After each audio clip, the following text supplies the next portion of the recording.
जय गुरु जी संगत जी।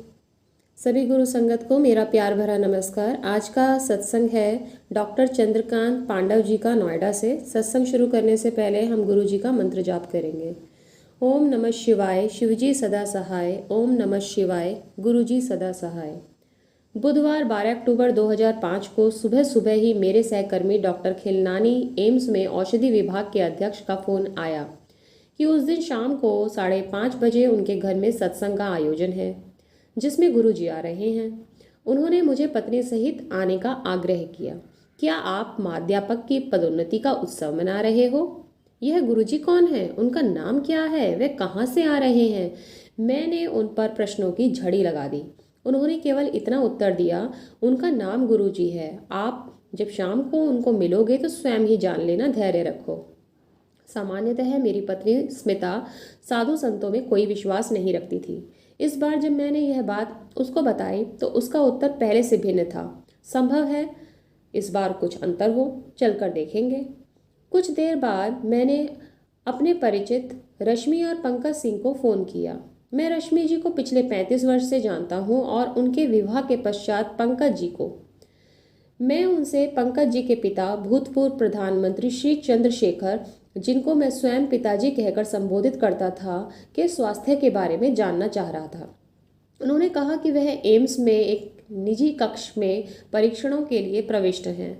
यह सुनते ही मैं सीधे उनके पास गया। वार्तालाप करते हुए उन्होंने गुरुजी से पहले दर्शन के संस्मरण सुनाए। उन्होंने यह भी बताया कि वह नियमित एम्पायर एस्टेट में स्थित गुरुजी के छोटे मंदिर में जाते रहे हैं। कैसे गुरुजी ने उनके जीवन का दृष्टिकोण ही परिवर्तित कर दिया है और कैसे उनकी दया से पिताजी का स्वास्थ्य सुधर रहा है। क्या आप डॉक्टर खिलनानी को जानते हैं? रश्मि जी ने पूछा। मैंने उनसे इस प्रश्न का कारण जानना चाहा क्योंकि उनका नाम अभी तक अपनी बातचीत में नहीं उभरा था। रश्मि जी ने उत्तर दिया, आज शाम को उनके यहाँ सत्संग है और हमें गुरुजी को उनके घर लाना है। मैंने आतुर होकर प्रश्न किया कि यह गुरुजी कौन है और उनका नाम क्या है। रश्मि जी ने मुझे धैर्य रखकर शाम को स्वयं ही सब जान लेने को कहा। मैं यह प्रसंग इतने विस्तार में इसलिए सुना रहा हूँ कि कार्य समय आने पर ही पूर्ण होते हैं। जब तक गुरुजी नियत न करें उनके दर्शन संभव नहीं है। इसी कारण दो मित्रों से गुरुजी के बारे में सुनकर यही संदेश मिला कि आकर दर्शन और आशीर्वाद ग्रहण करो। यह संपूर्ण संगत गुरुजी के दर्शन, कृपा और दया से धन्य है। इस जीवन काल में यह सुअवसर देने के लिए हम गुरुजी के अत्यंत आभारी हैं। मैं घर आकर स्मिता को जब इस घटना चक्र के बारे में बताया तो मेरी भांति उसकी भी उत्सुकता बढ़ गई। हम अपने घर में रुक ना सके और ठीक 5 बजे डॉक्टर खिलनानी के घर पहुंच गए। वहां पर हम पहले पहुंचने वालों में थे। थोड़ी देर में रश्मि जी और पंकज जी रंगीन वस्त्र धारण किए हुए एक अति सुंदर युवक को लेकर आए। वह तेजी से चलते हुए अंदर आए और उन्हें एक अति शोभनीय कुर्सी पर आसीन किया गया। हमने अनुमान लगाया कि यही गुरुजी होंगे। जैसे हम उनके निकट पहुंचे, रश्मि जी ने मेरा और स्मिता का परिचय करवाया। गुरुजी मुझे देखकर तुरंत बोले, डॉक्टर तुसी बाहर जाओ। मैंने स्मिता के कान में फुसफुसाकर कहा कि चलो चलते हैं, यह हमें इधर नहीं चाहते, और हम कक्ष से बाहर जाने लगे। रश्मि जी ने तुरंत हमको वापस बुलाकर गुरुजी के कथन का अर्थ बताया। वह हमें भारत के बाहर विदेश में देख रहे हैं। विदेश में हमारा भविष्य अति उज्जवल है। चिंता मुक्त शांत भाव से हम गुरुजी के चरणों में बैठ गए। वहाँ पर 250-300 सत्संगी आए होंगे। उनमें से अनेक पहली बार आए थे और अधिकतर मेरे सहकर्मी थे। गुरुजी के आदेश पर पुराने अनुयायी अपने अनुभव बता रहे थे। विषयों की कोई कमी नहीं थी। बच्चों की शिक्षा, विवाह, गर्भधारण, अस्थमा, हृदय रोग, स्नायु और कर्कट रोग जैसे असाध्य रोगों से चमत्कारिक निवारण इत्यादि। साधारण रूप से कोई भी इन पर विश्वास नहीं करता, परंतु यह तो रोगियों और उनके परिवारों के निजी अनुभव थे। सबके स्वास्थ्य में सुधार आया था।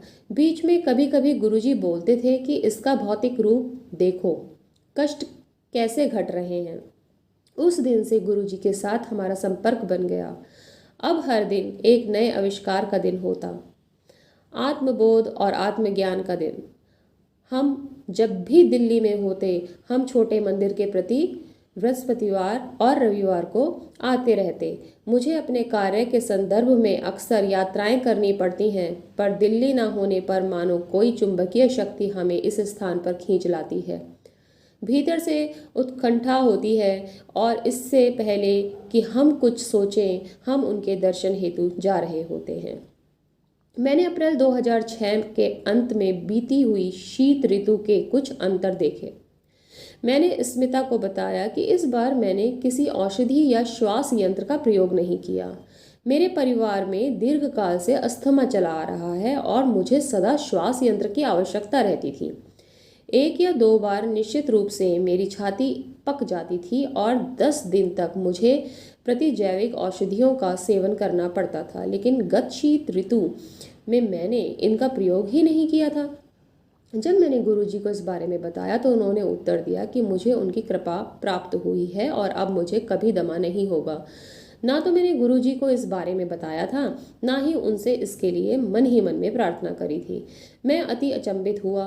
हमारे जीवन में इतना अंतर आया कि हम गुरुजी के दर्शन के लिए एम्पायर स्टेट प्रति बृहस्पतिवार और रविवार को आने लगे।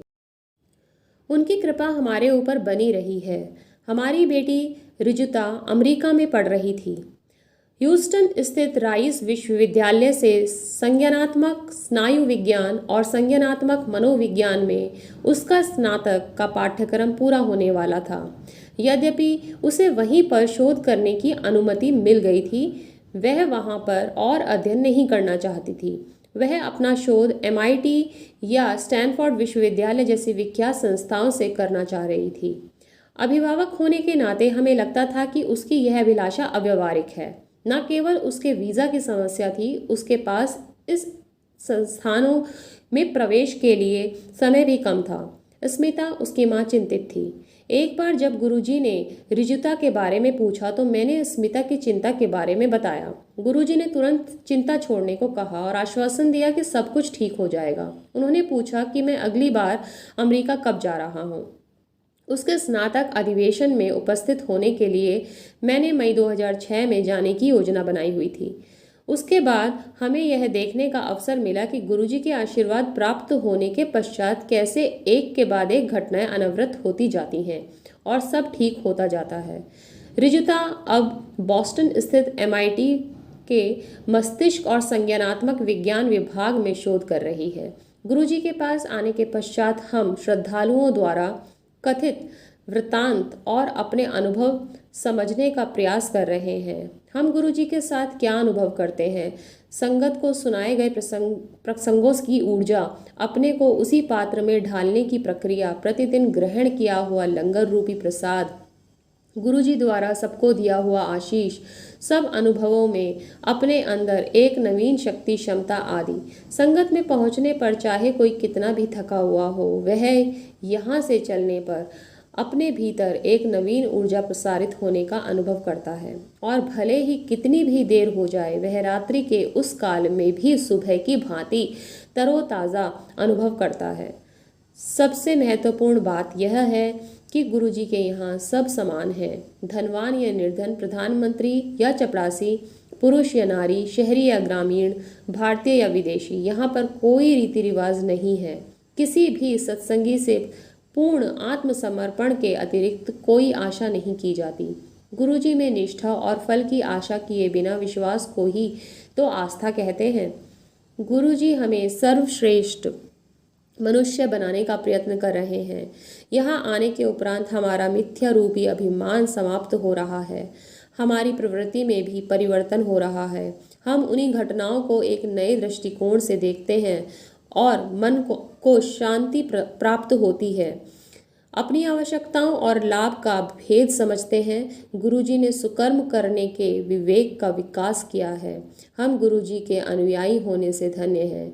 हमने यह भी जाना है, हमारे जीवन की मान्यताओं को बांटने से उनका मूल्य अधिक हो जाता है।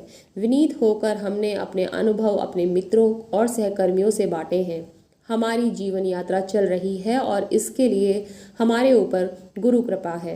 उसके लिए हम उनके अति आभारी हैं। जय गुरुजी, लख लख शुक्राना गुरुजी, अनंतम शुक्राना। संगत जी, बहुत ही प्यारा सत्संग था ये। और अपने गुरु जी के लिए तो बस मैं यही कहूँगी, सब कुछ देने वाला भी वो है, सब कुछ खोने वाला भी वो, जिनकी रज़ा में दुनिया है राज़ी, दुनिया चलाने वाला भी वो।